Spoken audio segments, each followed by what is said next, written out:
महाभारत। ये कथा है उस युद्ध की जहां हर एक शत्रु क्रुद्ध था पाप ही सर्वत्र सब में, बस धर्म ही एक शुद्ध था, धर्म ही एक शुद्ध था। नमस्कार, जय श्री श्याम, जय श्री श्याम, जय श्री श्याम। कथा व्यथा यूट्यूब चैनल में आपका हार्दिक स्वागत है।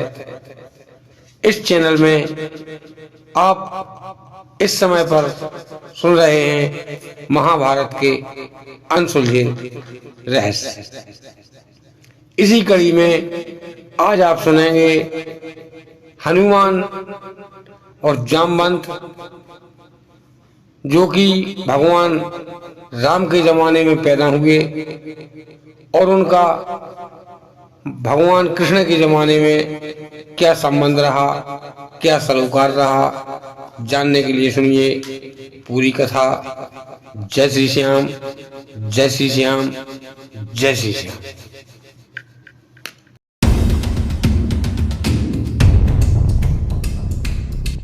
प्रसंग उस समय का है, जामवंत के जन्म पर आते हैं। जामवंत का जन्म ब्रह्मा के अवतार, ब्रह्मा ने एक अवतार लिया जो जामवंत जी कहलाए, और जामवंत ने कठोर तप किया। तपस्या रत होते हुए उन्होंने कहा, भगवान प्रसन्न हुए, श्री हरि प्रसन्न हुए। तब उन्होंने वरदान मांगा कि हे श्री हरि, जब तक मैं जीवन पाऊं आपकी शरण में और आपका सानिध्य ही पाऊं, जब तक मेरा नाम चले, इसके साथ में आपका नाम जुड़ना बहुत जरूरी हो, बस इतना मुझे वरदान दीजिए और मुझे कुछ नहीं चाहिए। इस पर श्री हरि ने कहा, तथास्तु, जो तुम्हारी इच्छा हो। इस पर अब आगे बढ़ते हैं। जामवंत जी सतयुग में थे, समय व्यतीत हुआ। अब आया समय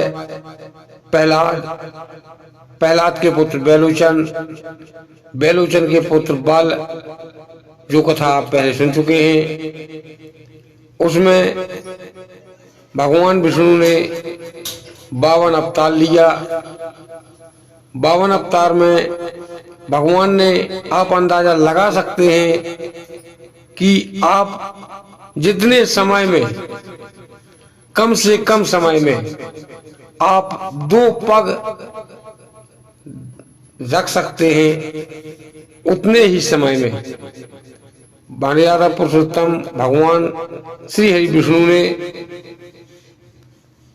2 पग, यानी कि 1 पग में पूरी धरती और नीचे के 7 लोग, और 1 पग में ऊपर के 6 लोगों को नाप लिया था।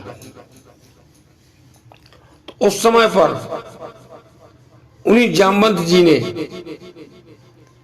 जब अब आते हैं सुंदरकांड में कथा पर, हनुमान जी से जब जामवंत जी ने कहा कि हे हनुमान, मैं बूढ़ा हो गया हूं, यदि मैं जवानी पे होता, तब उन्होंने कहा था, किष्किंधा कांड का आखिरी दोहा है, बलि बांधत प्रभु बाड़ियो, सो तन वर्णि न जाए, उभय घड़ी मह दीनी, साध्य प्रत्यक्ष धाय। उस कम समय में जब श्री हरि ने विशाल रूप बनाया था, उस रूप की बलि बांधत प्रभु बाड़ियो, जब बलि को बांधा था और रूप बनाया था, सो तन वर्णि न जाए, उस तन की को मैं वर्णन नहीं कर सकता हूँ। उभय घड़ी में, यानी कि 2 कदम चलने का समय कितना होता है, आप अंदाजा लगा सकते हैं। उभय घड़ी में दीनी, साध्य प्रत्यक्ष धाय।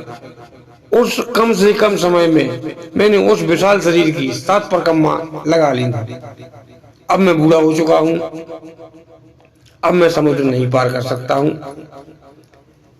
इसके बाद जब राम रावण युद्ध समापन हुआ, तब हनुमान जी जामवंत जी सुग्रीव समस्त लोग भगवान के सामने बैठे। भगवान ने सभी लोगों को सब कुछ दिया। समस्त लोगों को सब कुछ भगवान ने दिया। जो जिसने मांगा उसे दिया, नहीं मांगा तो अपनी इच्छा से दिया। इस पर मर्यादा पुरुषोत्तम श्री राम ने हनुमान जी से कहा, जामवंत जी से कहा, सुग्रीव से कहा, सबको सब कुछ दिया। जामवंत जी ने कहा कि हे प्रभु, जामवंत जी से बोले अब तुम्हें बताइए क्या चाहिए। तब जामवंत जी बोले हे प्रभु मर्यादा पुरुषोत्तम भगवान, मैं तो केवल इतना जानता हूँ कि राम रावण युद्ध में सबसे बड़ा योद्धा रावण था। एक समय की बात, आपको सब पता है, रावण लड़ने के लिए आया। मैं उसके रथ पर छलांग लगा कर चढ़ गया और रावण की बांख में यानी कि बाजू में, कमर के ऊपर, कंधे के नीचे मैंने रावण को एक घूंसा मारा। वह घूंसा सुबह 9 बजे मारा। सूर्य उदय से पहले इस पैर में घूंसा मारा और रावण 3 पहर बेहोश होने के बाद यानी कि शाम को रावण की मूर्छा टूटी। अब आप बताइए, जब रावण मेरे एक घूंसे का प्रहार नहीं सह सका तो और रामायण में कौन था जिससे मैं युद्ध करता और जिससे मैं लड़ता। प्रभु मुझे वरदान दीजिए, मेरी भुजाएं थर्रा रही हैं और उन भुजाओं का थर्रापन दूर कीजिए। वो केवल आप कर सकते हैं सृष्टि में, बाकी और कोई भी जीवधारी, जलचर, वायुचर, धरती पर रहने वाला, स्वर्ग लोक में रहने वाला कोई भी व्यक्ति ऐसा नहीं है जो मेरी भुजाओं का थर्रापन दूर कर सके। मुझे तो आप भुजाओं का थर्रापन दूर कीजिए और मुझे कुछ नहीं चाहिए। इतनी बात सुनने के बाद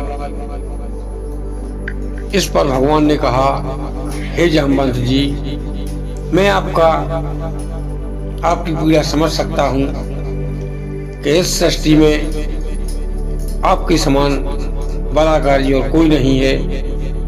और जब आपने मुझे प्रभु माना है और मेरे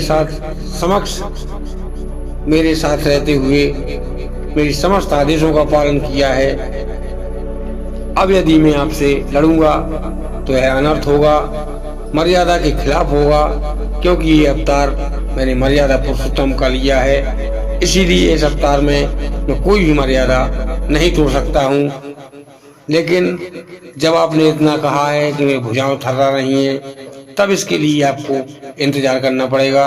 जाइए और गुफा में इंतजार कीजिए। अगले युग में मैं कृष्ण अवतार धारण करूंगा और आपसे आकर लड़ूंगा और 27 दिन का घोर युद्ध होने के बाद जब आप स्वयं ही मुझसे थक जाएंगे, तब मैं आपका भुजा थर्रापन दूर कर सकता हूँ। इसके बाद जामवंत जी भगवान ने जो स्थान बताया उस स्थान पर पहुंचे और वहां पर जाकर अपना समय व्यतीत करने लगे। भगवान की तपस्या में लीन हो गए। दिन दुनिया से कोई मतलब नहीं था। अब आते हैं जामवंत जी का संबंध महाभारत से, कृष्ण से। एक समय पर भगवान कृष्ण के समय में राज्य में जब वह अपने राज्य में राज कर रहे थे, उस समय पर उनके राज्य में 2 ब्राह्मण रहते थे। एक का नाम था सत्राजित, दूसरे का नाम प्रश्चिन था। सत्राजित सूर्य भगवान का बहुत बड़ा उपासक था। सूर्य भगवान की उपासना की। सूर्य भगवान प्रसन्न हुए और उसे एक मणि दी। उस मणि को के लिए वरदान था। भगवान सूर्य ने वरदान दिया सत्राजित के लिए कि यह मणि तुझे तेरी तौल का 21 भार सोना रोज देगी। यानी कि शुद्ध सरल भाषा में, यदि सत्राजित का वजन 1 क्विंटल था तो वह मणि सत्राजित के घर में रोज 21 क्विंटल सोना छोड़ेगी। सत्राजित और प्रश्चिन जो कि भिक्षा मांगकर अपना जीवन यापन करते थे, लेकिन जब समय बदल जाता है, पैसा आ जाता है, तब आदमी का रुतबा सब कुछ बदल जाता है। जब 21 भार सोना रोज मिलने लगा, अब तो सत्राजित और प्रश्चिन उस राज्य में पैसे वाले अमीरों की, सेठों की गिनती में आने लगे। रोज नए नए यज्ञ करते, दान करते, हवन पूजा पाठ सब कुछ किया करते थे। उनमें घमंड नहीं आया, लेकिन होने को जो होना होता है वही होता है। एक बार सत्राजित उस मणि को गले में धारण किए हुए भगवान सूर्य के दरबार में, भगवान सूर्य की दी हुई मणि को लेकर कृष्ण के दरबार में उपस्थित हुए। उस समय पर जब वो आए, तब शाम का समय था, सूर्य अस्त हो चुका था। तब समस्त लोगों ने देखा कि कोई सूर्य जैसा, जैसे सूर्य देवता स्वयं ही चलते आ रहे हों दरबार में, इतना प्रकाश उस मणि में था। जब दरबार में आए, भगवान ने उन्हें बैठाला, आसन दी। तब कुछ लोगों ने कहा, भगवान के जो साथ में बैठने वाले थे, उन्होंने कहा कि हे ऋषि, हे ब्रह्मदेव, सत्राजित, आप इस मणि को भगवान के लिए दे दीजिएगा, कृष्ण के लिए दे दीजिएगा, क्योंकि कृष्ण के पास यदि धन आएगा तब वह राज्य में बटेगा, राज्य को सुख होगा, समस्त लोगों को सुखी, लोग सुखी होंगे।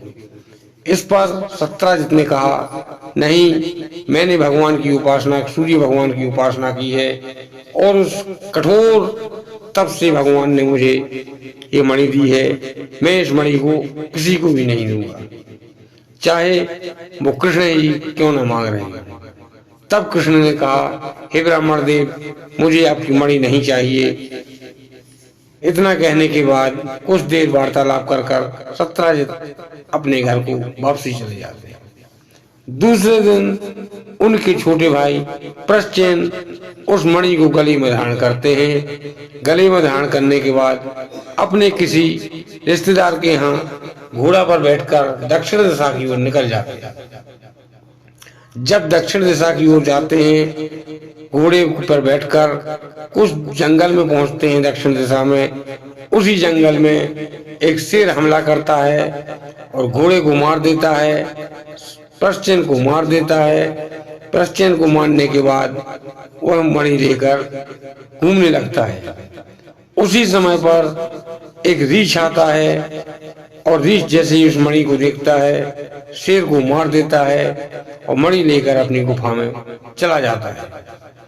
अब कहाँ मणि कौन ले गया, इसका कोई पता नहीं था। जब लोगों को पता चला कि प्रश्चिन 3-4 दिन से गायब है, तब बातें बनना शुरू हुई। बातें बनते बनते धीरे धीरे आखिरी में इस बात पर पहुंच गई कि प्रश्चिन की हत्या कृष्ण ने की है। इस पर सत्राजित और समस्त लोगों, बड़े बुजुर्गों के साथ में भगवान कृष्ण के दरबार में पहुंचा और कृष्ण से कहा कि मेरा भाई कहाँ है, मुझे मेरा भाई दे दो, चाहे मणि चाहिए हो तो मणि दे दो, तुमने उसकी हत्या की है। इस पर भगवान ने कहा कि नहीं, मैंने उसकी हत्या नहीं की है। तब कहा, नहीं, तुमने हत्या की है, तुम हत्यारे हो। भगवान पर झूठा आरोप लग गया, और जब भगवान पर झूठा चोरी का आरोप लगा, तब उन्होंने कहा, हे ब्राह्मण देव, मैं अपनी जगह पर अपने भाई बलराम को छोड़ के जा रहा हूँ, दाऊ भैया को छोड़ के जा रहा हूँ, और 1 माह में यदि आपके भाई का पता लेके नहीं आ पाया, तब आप जो चाहें सजा हमारे बलदाऊ भैया को दे सकते हैं। इतना कहकर भगवान ने लोगों से पूछा कि हे कोई लोग बताइए मुझे कि इसका भाई किस दिशा में गया था। तब कुछ लोगों ने बताया जो वहां पर रहते थे कि मुझे तो दक्षिण दिशा में घोड़े पर बैठा निकला दिखाई दिया। भगवान ने कुछ लोगों को साथ में लेकर जब दक्षिण दिशा की ओर चले तो वहां पर क्या देखते हैं कि सत्यराज के भाई प्रश्चिन मरे पड़े हैं और वो घोड़ा भी मरा पड़ा है, मणि का कोई अता पता नहीं है। थोड़े आगे देखते हैं भगवान को शेर के पंजों के निशान दिखाई देते हैं। भगवान उन पंजों का पीछा करते हुए आगे बढ़ते हैं। आगे बढ़ने के बाद क्या देखते हैं कि वहां पर एक शेर भी मृत पड़ा है और एक रीछ के कदमों के निशान बने हैं। उस समय पर लोग जंगल में जाते थे, जंगली लोग, आज जैसे कुछ जंगली आदिवासी होते हैं या जातियां होती हैं, वह पता करते हैं कि यह किसका निशान है। उस समय पर लगभग सभी लोग जानते थे कि शेर का है, ये रीछ का है और ये किसका निशान है। उस रीछ का निशान का पीछा करते हुए भगवान पहुंचते हैं एक गुफा पर। गुफा पर सभी लोगों से कहते हैं कि मैं 1-2 माह में वापस आऊंगा, यदि 1 माह में वापस नहीं आ पाया तब आप लोग मुझे समझ लेना और अब मेरे भाई को जो सामने सजा दे देना। इतना कहने के बाद भगवान उस गुफा के अंदर प्रवेश करते हैं। गुफा में प्रवेश करने के बाद देखते हैं कुछ दूरी पर चलने के बाद काफी अंधकार होता है।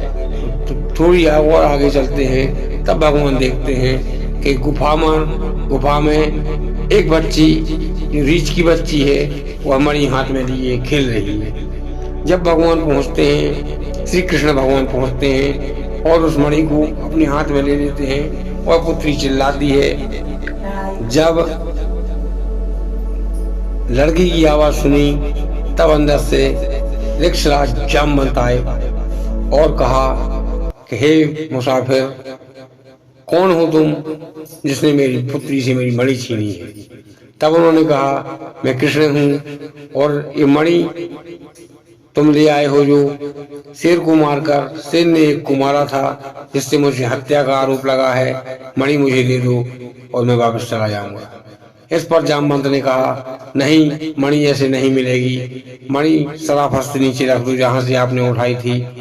मणि जब नीचे रखी तब जामवंत ने कहा एक शर्त पर मणि मिलेगी, आपको मुझसे मल्ल युद्ध करना होगा, द्वंद्व युद्ध करना होगा। तब भगवान ने कहा ठीक है, जैसी तुम्हारी इच्छा, मुझे तो अपना झूठा आरोप मिटाना है। इस पर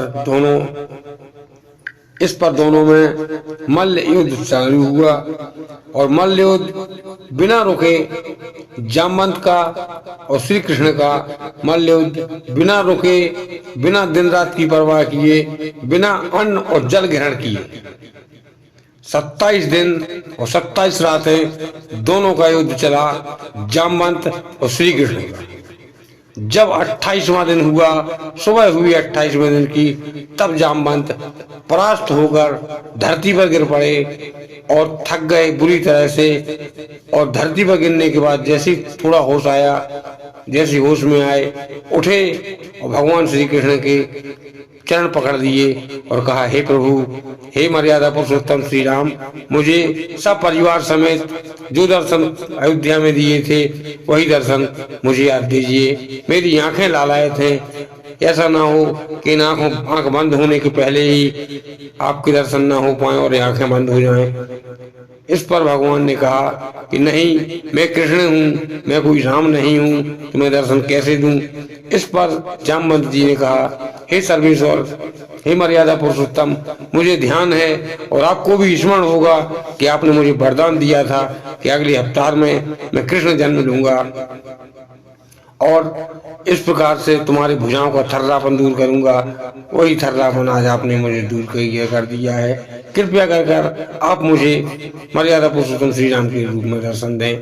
तब भगवान ने जामवंत की विनती मानी और राम, लक्ष्मण, सीता, भरत, शत्रुघ्न, अंशावतार अयोध्या में जितने भी थे माताएं पिता सब लोगों के साथ में भगवान ने जामवंत जी को दर्शन दिए। जामवंत जी की आंखें तृप्त हो गई, आंखें नम हो गई। इसके बाद भगवान कृष्ण अपने वास्तविक रूप में लौट आए और जामवंत से कहा कि हे जामवंत, अब तो कृपया कर कर मुझे वो मणि दे दो, क्योंकि उसमें मुझे चोरी का आरोप लगा हुआ है।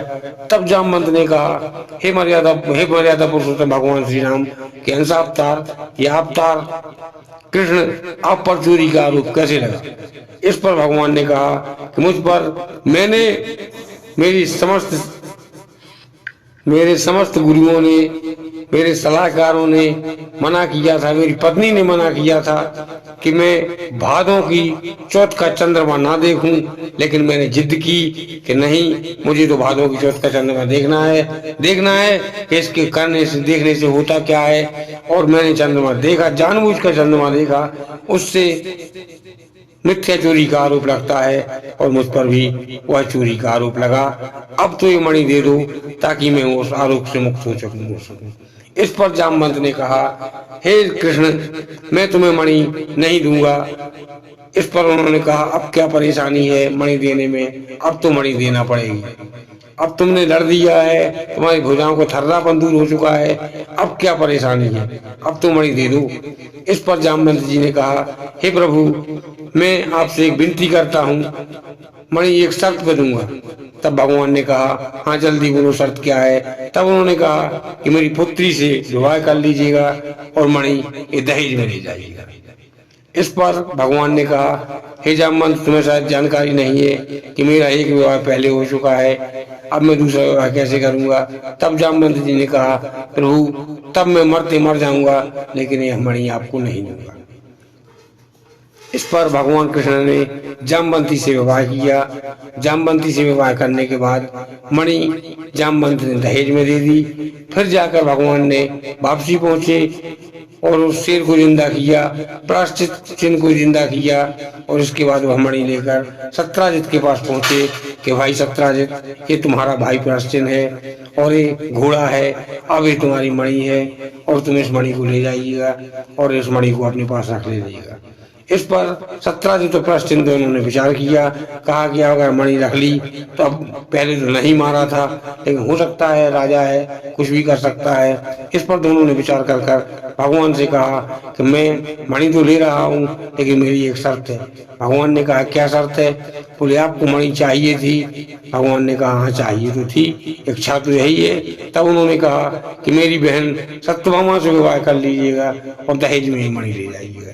इस प्रकार से भगवान का तीसरा विवाह सत्यभामा से हुआ और मणि ले गए। ये थी राम के जमाने से कृष्ण के जमाने में जामवंत जी की कथा। जामवंत जी कल युग में भी जिंदा हैं, लेकिन किस गुफा में और कहाँ भगवान की तपस्या में रहते हैं ये किसी को जानकारी नहीं है। जब कल की अवतार होगा तब जामवंत जी उसी उग्र रूप में कल्कि की मदद करने के लिए मर्यादा पुरुषोत्तम भगवान श्री राम के अवतार कृष्ण हुए।